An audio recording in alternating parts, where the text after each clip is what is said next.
김일성은 남침을 허가해달라는 편지를 무려 48통이나 스탈린에게 보냈습니다. 그때마다 거절했던 스탈린이 갑자기 생각을 바꾸게 된 동기는 무엇이었을까요? 그 비밀을 밝혀보겠습니다. 6.25 남침 결정의 결정적 정보를 제공한 영국 첩자들. 베누나 프로젝트. 스탈린의 거절. 1991년 소련이 무너진 뒤 러시아 정부가 관련 자료를 공개하면서 한국 전쟁의 진상이 드러나게 되지만 그 가운데서도 결정적인 증거는 김일성과 스탈린 사이의 대화 녹취록이다. 1949년 3월 5일 김일성은 박헌영 등 17명을 대동하고 모스크바를 방문한다. 러시아 연방 외교정책문서 보관소에 보관된 녹취록에 따르면 3월 7일 스탈린을 만났을 때 김일성은 이런 말을 했다. 스탈린 동지, 지금은 군사적 수단으로 나라 전체를 해방시킬 필요가 있고 또 그럴 수 있는 상황이라고 봅니다. 남조선 반동 세력은 평화 통일에 절대 찬성하지 않고 자기들이 이북을 공격할 힘이 생길 때까지 나라의 영구분단을 획책할 것입니다. 지금이 우리가 우리 손으로 솔선수범할 최적의 기회이디요. 우리 군대가 더 강한 데다가 이남의 강력한 게릴라 운동에 지원을 받게 될 것입니다. 친미 정권을 경멸하는 이남의 인민들 또한 우리를 확실히 도울 것입니다. 게릴라 운동이란 지리산의 빨치산 부대, 그리고 북을 돕게 될 이남의 인민들이란 박헌영이 후원한 20만 남로당 당원을 일컫는 것이다. 스탈린은 부정적인 태도를 보였다. 먼저 이남으로 쳐들어가선 안 되오. 첫째, 조선인민군은 이남 군대에 압도적 우위를 점하고 있지 못하오. 내가 알기론 저들보다 수적으로 처지오. 둘째, 이남에는 아직 미군이 있는데 쳐들어가면 개입할 것이오. 셋째, 미소 간의 38선 협정이 발효 중인 것을 잊어선 안 되오. 우리 측이 협정을 깨면 미군이 개입할 이유가 더 많아지게 되는 거요. 그러자 김일성이 반박했다. 기럼 가까운 장래에 조선을 통일할 기회는 없다는 말씀입니까? 우리 인민은 다시 한번 일치단결하여 반동 정권과 그들 미국 상전의 멍에를 벗어버리기를 학수고대하고 있습니다. 스탈린이 말했다. 적이 침공의도를 갖고 있다면 조만간 침공해 올 것이오. 그런 공격이 있을 때 당신은 반격을 가할 수 있는 좋은 기회를 맞게 될 것이오. 그렇게 한다면 누구나 당신 행동을 이해하고 지지하게 될 것이오. 스탈린은 김일성의 남침 요청을 승인해주지 않았다. 종래 일각에서 제기되었던 한국전쟁의 북침설이나 스탈린의 남침 주도서를 뒤엎는 기록인데 이는 이제 역사를 위해 진실을 이야기하겠다. 전쟁은 김일성 동지가 개시하였고 스탈린과 많은 사람들이 지원했다고 진술한 프루시초프의 회고록 내용과도 일치한다. 스탈린이 김일성의 요청을 거절한 이유에 대해 프루시초프는 미국이 두려웠기 때문이라고 말했다. 실제 스탈린은 이 전쟁이 미소 간의 직접 대결로 발전할 수도 있다는 점을 깊이 인식하고 있었다. 여차하면 전면 핵전쟁으로 번질 수도 있는 상황을 스탈린도 원치 않았다. 스탈린의 번복.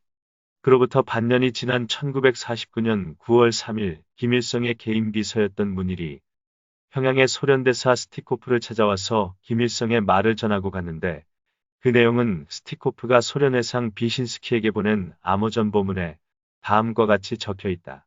9월 3일 김일성의 개인 비서 문일이 나를 찾아와 김일성의 지시로 전한다면서 조만간 남한은 38선 이북에 위치한 옹진반도를 점령하고 동시에 해주시에 시멘트 공장을 폭파할 계획이라는 믿을만한 정보를 입수했다고 말했습니다. 이와 관련하여 문일은 김일성이 남한에 대한 군사작전을 개시하여 옹진반도와 옹진반도 동쪽의 개성까지 남한 영토의 일부를 점령하여 방어선을 단축시킬 계획인데 이를 허가해달라고 했습니다.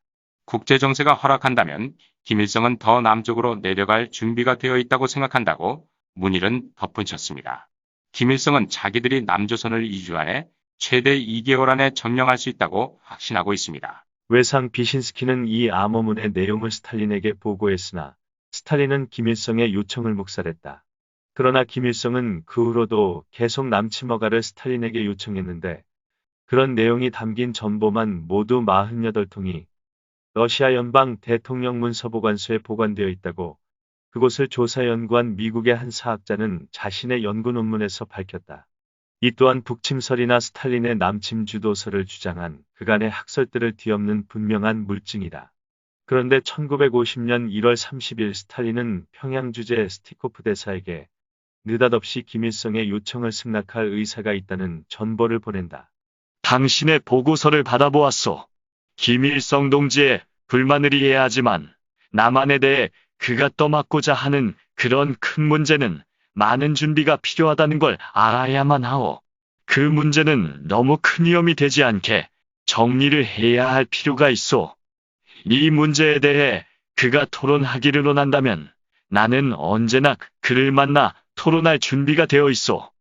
이 모든 것을 김일성에게 전달하고 이 문제에 대해 그를 도울 준비가 되어 있다는 점을 알리시오. 마침내 스탈린이 김일성의 남침을 승인하기로 방침을 바꾼 것이다. 무엇이 그의 생각을 바꾸게 했던 것일까? 제3의 요인. 우선 1950년 1월 30일이란 날짜에 주목해야 한다. 이 날짜는 미국의 태평양 방어선은 얄루샨 열도에서 일본 오키나와 필리핀으로 이어진다는 이른바 에치슨 라인이 발표된 1950년 1월 12일로부터 18일이 경고한 시점이다. 방어선에서 남한이 빠졌기 때문에 스탈린의 생각도 바뀌었다는 설이 있다. 그러나 발언 자체는 새로운 것이 아니다. 이미 같은 취지의 이야기가 1년 전 메가더의 입을 통해서도 기사화된 적이 있다. 에치슨 국무장관은 다만 트루먼 정부의 기본 전략 개념을 되풀이했을 뿐이다. 공산권 수장으로 세계 전략을 요리하던 스탈린이 고문인 이 뉴스를 듣고 방침을 번복했다고 보기는 어렵다. 국공내전에서 중공이 승리했기 때문에 그랬다는 설도 있다. 그러나 한두 달도 아니고 무려 4개월이나 지난 시점에 돌연 생각을 바꾸었다는 설명도 어딘가 궁색한 면이 있다. 물론 에치슨 선언이나 중공의 승리 둘 다 어느 정도의 심리적 영향을 미친 것은 사실일 것이다. 그러나 1950년 1월 30일이라는 날짜를 염두에 둔다면 그의 심경 변화를 가져연 보다 직접적인 다른 요인이 있었을지도 모른다. 우리는 그 점과 관련하여 스탈린이 1950년 3월 30일 모스크바에 도착한 김일성에게 미국에서 입수된 정보에 따르면 그게 정말 그렇소. 현재 개입하지 않는다는 분위기가 지배적이요. 라고 말했던 부분을 눈여겨봐야 할 필요가 있다. 결국 제3의 요인은 미국에서 입수된 정보였을 확률이 높다. 이 요인이 북경의 소련대사를 통해 모택동에게 보낸 그의 암호 전보문에는 국제정세의 변화라는 문구로 다음과 같이 표현되어 있다. 모택동 동지, 조선 동지들과 대화를 나누면서 필리포프와 그 친구들은 국제정세의 변화에 비추어 통일을 위해 움직이겠다는 조선인들의 제안에 동의한다는 의견을 표시했소. 이와 관련하여 그 문제는 중국과 조선 동지들이 함께 최종 결정을 내려야 하며 만일 중국 동지들이 동의하지 않을 경우에는 그 문제에 대한 결정을 새로운 토론이 있을 때까지 미루어야 한다는 조건을 붙였소. 조선 동지들이 그 대화에 대한 상세한 내용을 들려줄 수 있을 것이오. 필리포프라는 가명을 쓴 스탈린이 언급한 제3의 요인, 곧 국제정세의 변화란 구체적으로 무엇을 가리킨 것이었을까? 스파이 맥클린과 필비. 당시 서방에는 코민테른 등이 심어놓은 수많은 소련 스파이들이 있었다. 그 중에서도 원자폭탄에 대한 정보를 계속 보고해온 영국 외교관 도널드 맥클린은 특히 믿을 만한 존재였다. 1948년까지 미국 워싱턴 영국 대사관에 근무했던 그는 이후 카이로 영국 대사관에 전임되었다가 1950년 1월부터는 외무부 미국 과장으로 영전되어 런던에 돌아와 있었다. 그가 미국 과장에 취임한 지 얼마 안 된 1월 12일 미 국무장관 에치스는 워싱턴 내셔널 프레스클럽에서 미국의 태평양 방어선을 발표했다. 골자는 그 방어선에서 남한과 대만 등이 제외된다는 것이었다. 맥클린은 에치슨 선언에 대한 보충 정보를 모스크바에 보내야 할 필요성을 느꼈다. 책상 위에 올라온 미국 정보들을 살펴보니 에치슨 선언을 보강할 만한 문건이 눈에 띄었다. 그것은 미국 국가안보위원회에서 통과시킨 아시아에 대한 미국의 입장이란 두 개의 결의안이었다. 결의안 48-1호가 통과된 것은 1949년 12월 23일, 결의안 48-2호가 통과된 것은 1949년 12월 30일이었다. 내용은 기본적으로 에치슨 선언을 뒷받침하는 태평양 방어선에 대한 미국의 입장이었지만 그 가운데는 이 지역에서 전쟁이 발발한다 하더라도 미국은 핵무기를 쓰지 않는다는 것. 그리고 한국의 전략적 가치를 높게 평가하지 않기 때문에 전쟁에 개입하지 않는다는 내용이 담겨 있었다. 맥클린은 총 42쪽으로 되어 있는 결의안 48-1호와 총 9쪽으로 되어 있는 결의안 48-2호의 내용을 요약해서 스탈린에게 보냈다. 시기는 1월 중순에서 하순경이었던 것으로 추정된다. 맥클린의 보고에 접한 스탈린은 마음을 놓았다. 그가 가장 신경을 쓴 것은 미국이었다. 미국만 개입하지 않는다면 두려울 것이 없었다. 스탈린은 2년 전 서베를린 봉쇄 직전에 맥클린이 보고해온 정보를 상기했다. 그때 트루먼 대통령은 B-29 폭격기를 유럽에 전개하면서 그 폭격기에 마치 원자폭탄을 장착하고 있는 양 행동했지만 사실은 재래식 무기가 장착되었을 뿐이라는 극비 정보를 보내온 것도 맥클린이었다. 스탈린은 이 정보에 근거하여 서베를린의 육로와 수로에 대한 봉쇄 작전을 과감히 단행할 수 있었던 것이다. 아주 작은 것이기는 하지만 소련도 이 무렵엔 미국인 스파이 로젠버그 부부로부터 자료를 넘겨받아 제조한 원자폭탄을 소유하고 있었다. 또 한 가지 그를 안심시키는 정보가 들어왔다. 그것은 워싱턴의 영국 대사관에 근무하는 또 다른 스파이 킴 필비로부터 들어온 암호 정보로 미국의 원자폭탄 비축량은 생각보다 그렇게 많지 않다는 내용이었다. 스탈린은 이들 정보에 접한 뒤 미국은 원자폭탄을 쓰지 않을 것이고 전쟁이 발발하더라도 미국은 참여하지 않을 것이란 판단이 섰다. 이것이 바로 스탈린이 나중에 모택동에게 보낸 암호 전문에서 국제정세의 변화라고 표현했던 제3의 요인이었던 셈이다. 마침내 스탈린은 1950년 1월 30일 평양의 스티코프 대사에게 김일성의 남침을 도울 준비가 되어 있다는 전보를 보내게 되었던 것이다. 스탈린이 강조한 두 가지. 전보 지령을 받은 스티코프는 당일로 움직였다. 그날 김일성을 만나 스탈린의 뜻을 전했는데 그 내용은 1월 31일 스탈린에게 보낸 암호 답전에 이렇게 적혀 있다. 스탈린 동지에게 1월 30일 나는 각하의 명령에 따라 김일성 동지를 만났습니다. 지난 1월 17일 박헌영 외무상 집무실에서 점심을 하는 동안 나눈 대화에 대해 언급한 뒤 나는 각하가 내린 명령의 첫 번째 포인트의 내용을 정확히 전달했습니다. 김일성은 내 말을 듣고 매우 기뻐했습니다. 각하께서 그의 제안에 동의하고 그를 이 문제에서 도울 준비가 되어 있다고 한 말이 특히 강한 인상을 준 것 같습니다. 김일성은 분명 자기 자신에게 한 번 더 다짐을 두고 싶었던지 그 문제로 스탈린 동지를 만날 수 있다는 말이냐고 내게 물었습니다. 나는 이 통신문을 보면 당연히 스탈린 동지가 당신을 맞을 준비가 되어 있다고 대답했습니다. 나아가서 김일성은 회합을 준비하겠노라고 말했습니다. 1950년 1월 31일 스티코프 마침내 김일성은 1950년 3월 30일 박헌영을 대동하고 모스크바에 도착했다. 그리고 4월 25일까지 거의 한 달간이나 모스크바에 머물렀는데 그들이 만나 토의한 회의 기록은 아직까지 발견된 것이 없다. 그러나 이들의 회의 내용을 추정해 볼 수는 있는데 이때 스탈린이 김일성에게 강조한 것은 두 가지로 그중 하나는 표면적인 소련의 참전이 없을 것이라는 점이었다. 스탈린은 김일성을 돕기로 했으면서도 한편으로는 미국의 개입을 여전히 불안하게 생각하고 있었는데 이 점이 흐루시초프의 회고록에는 이렇게 표현되어 있다. 나는 스탈린이 당시 국방인민위원이었던 불간인을 불러 북한 내에 우리 고문단 전부를 소환하라고 명령했을 때 그 자리에 있었다. 나는 불만이었다. 이러한 조치는 우리 장교가 한 명이라도 생포되어 그것을 빌미로 미국이 우리의 전쟁 개입을 비난하게 될까봐 두려웠기 때문에 내려진 것이라고 생각한다. 스탈린이 그날 강조했던 또 하나의 포인트는 지원군이 필요하게 될 경우 소련이 아닌 중국의 기대라는 점이었다고 캐스린 웨더스비 교수는 지적했다.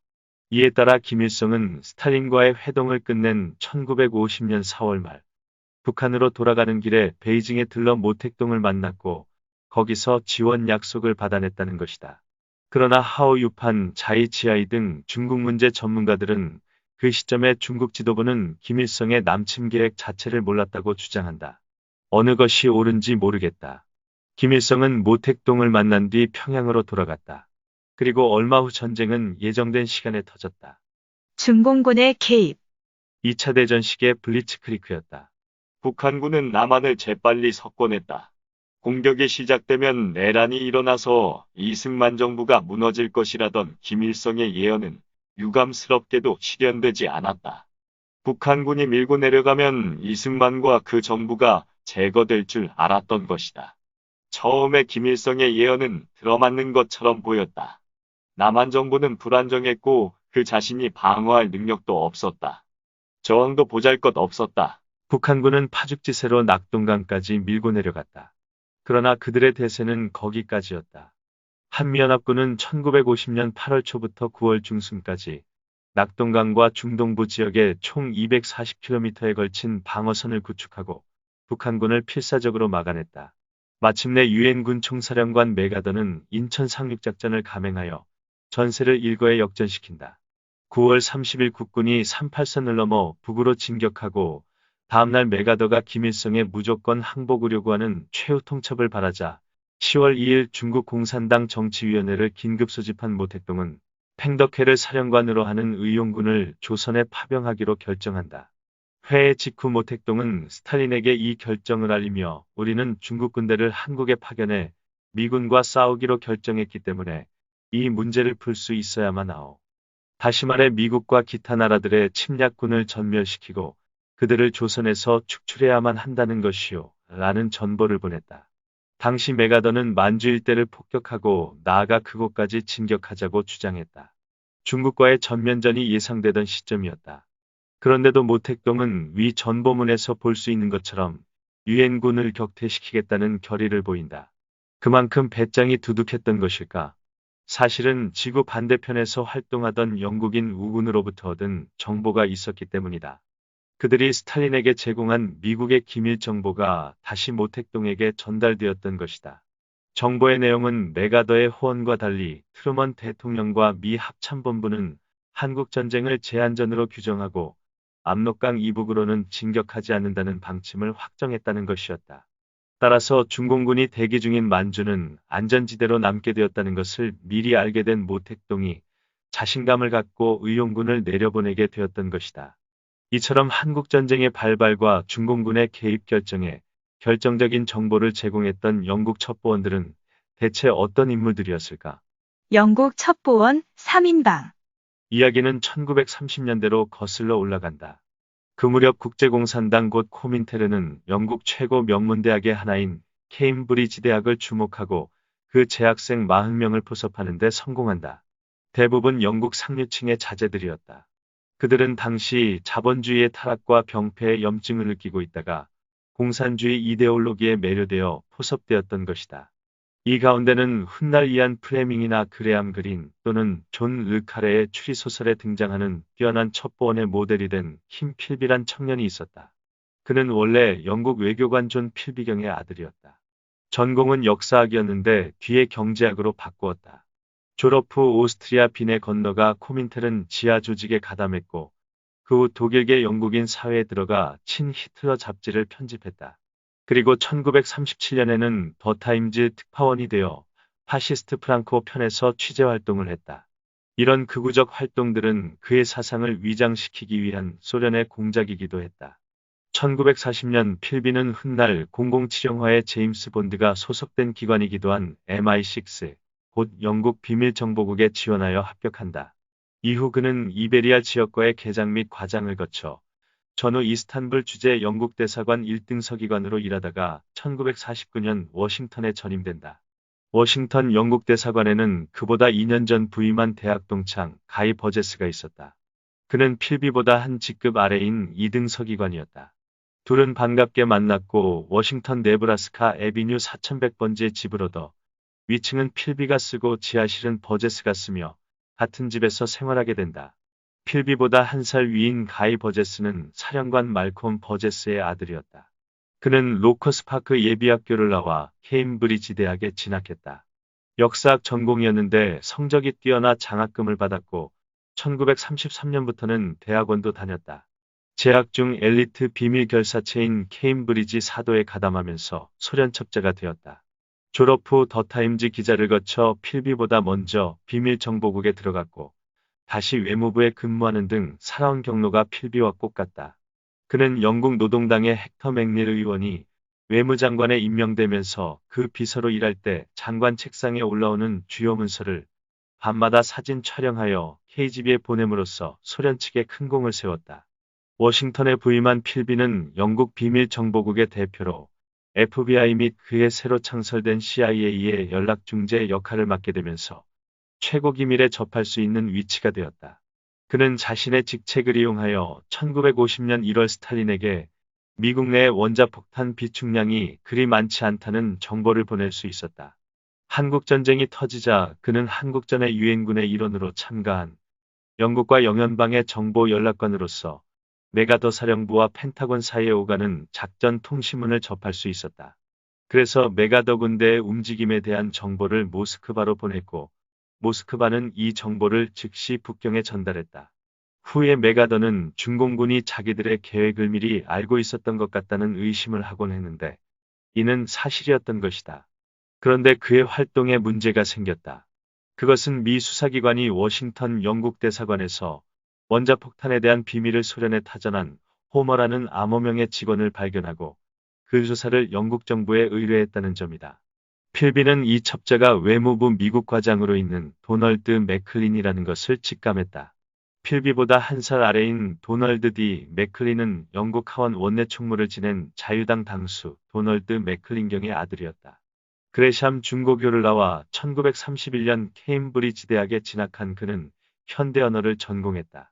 대학 2학년 때 모스크바에 건너가 공산당에 가입했고 4학년 때는 대학 선배인 앤서니 블런트의 권유에 따라 소련 첩자가 되었다. 졸업 후 공무원 임용시험에 합격한 맥클린은 1934년 런던 외무부에서 근무를 시작하여 1944년부터는 워싱턴 주재 영국 대사관의 2등 서기관으로 근무하면서 원자폭탄 개발 합동정책위원회 사무총장이 되었다. 이 기간 동안 그는 영미 정상 간의 오고 간 통신문이나 정책 발전에 대한 기밀을 스탈린에게 보고했다. 그래서 스탈린은 얄타 회담, 카이로 회담, 포츠담 회담에 나갈 때 영미순의 보관을 미리 알고 나가 협상을 유리하게 끌고 나갈 수 있었다. 또 1950년 영국 외무부 미국 과장으로 있을 때는 앞서 언급한 미국의 신아시아 정책에 대한 기밀을 스탈린에게 알려줄 수 있었던 것이다. 이후 소련 첩보를 담당하던 FBI 요원 로버트 램피어가 호머라는 암호명을 사용하던 그의 주변으로 수사망을 좁혀오기 시작했던 것이다. FBI는 어떻게 맥클린의 존재를 추적할 수 있었던 것일까? 베누나 프로젝트. 그 시작은 스탈린에 대한 불신에서부터 비롯되었다. 독일이 독소 불가침 조약을 파기하고 발칸반도로 진출함에 따라 스탈린은 1941년부터 연합군 편에 서게 되지만 미 육군 정보참모부의 부책임자 카터 W. 크라크 준장은 스탈린을 믿지 못했다. 그래서 1943년 2월 1일 육군 신호정보국으로 하여금 미국과 소련 사이에 오간 약 3,000개의 교신 기록을 은밀히 해독 분석해보라는 지시를 내렸다. 이 작고 매우 비밀스러운 프로그램의 이름이 바로 베노나 프로젝트였고 거기서 얻은 결과물이 베노나 문서였다. 국가안보국의 전신인 신호정보국의 이 프로젝트에 투입된 사람은 에크론 대학 언어 강사로 수개 국어를 구사하던 메레디스 가드너 등 몇 사람이었다. 작업은 매우 더디었다. 특히 KGB 교신 기록은 이중암호를 사용하여 그 뜻을 부분적으로나마 알아내는데 2년 이상 걸렸다. 1947년 5월 수석 분석관 메레디스 가드너가 KGB 교신 기록 2개를 해독해내면서 거기 적힌 단어가 지시대명사란 것을 알아내는데 가령 미 대통령은 두목, 샌프란시스코는 바빌론, 육군부는 조병창, 국무부는 은행, 원자폭탄 개발 계획을 가리키는 맨해튼 프로젝트는 거대라는 식이었다. 1948년부터 영국 정부와 FBI가 합류하게 되면서 해독 작업은 점점 더 진전되어 갔다. 1950년 가드너는 호머라는 영국 대사관 직원의 암호명을 밝혀냈고 킴 필비는 그에 대한 조사협조 의뢰를 받았다. 수사망이 좁혀오자 필비는 검거 직전 같은 집에 살던 가이 버제스에게 이 사실을 알렸고 가이 버제스는 영국 런던으로 날아가 대학 동창인 도널드 맥클린과 함께 소련으로 달아났다. 두 외교관의 실종은 커다란 뉴스가 되었고 FBI와 CIA는 달아난 도널드 맥클린 가이 버제스를 기초로 하여 제3의 인물이 킴 필비라는 결론에 도달했다. 필비는 1952년 조사를 받았으나 자신은 영국 MI6의 허락하에 이중간첩 역할을 했다고 방어하여 살아남았고 1956년에는 MI6의 알선으로 옵저버지의 베이루트 특파원이 되기도 했다. 이들 세 사람 모두 케임브리지 대학 출신이었기 때문에 언론에서는 케임브리지 3인방으로 불렀고 여기에 앤서니 블런트 존 캐런 크로스를 합쳐 케임브리지 5인방으로도 불렀다. 1963년 필비 또한 소련으로 탈출한다. 2년 뒤 그는 소련 최고 훈장인 적기 훈장을 받았다. 그리고 1988년 76세의 나이로 죽었는데 2년 뒤에는 그의 초상화가 실린 기념우표가 발행되기도 했다. 먼저 소련으로 달아난 가이 버제스는 1963년 알코올 중독으로 52세의 나이에 모스크바에서 사망했고 도널드 맥클린은 1983년 심장마비로 69세의 나이에 역시 모스크바에서 죽었다. 그리고 그들이 신봉하던 공산주의도 몰락한 지금 돌이켜보면 이념이나 신념에 의한 것이었다곤 해도 자기들과 아무 상관도 없는 지구 반대편의 한민족에게 엄청난 비극을 가져다 준 일에 일조한 대가로 객지에서 생을 마감할 수밖에 없었던 그들의 이념이나 신념은 대체 무엇을 위한 이념이나 신념이었을까? 이번 편을 재미있게 읽으셨다면 좋아요와 구독을 눌러주세요. 그리고 고품격 놀이터의 자매편인 고품격 삼국지도 읽어주세요.